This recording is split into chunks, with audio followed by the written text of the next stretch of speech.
12-year-old girl who can't stop sneezing. She sneezes about 12,000 times per day. This 12-year-old girl started sneezing one day, and it never stopped. At first it seemed harmless, but the sneezing became constant and painful.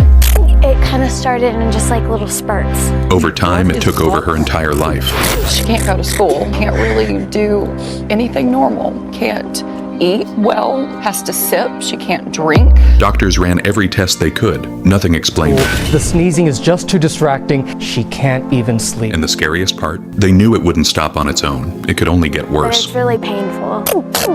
I want nothing more than for this to end.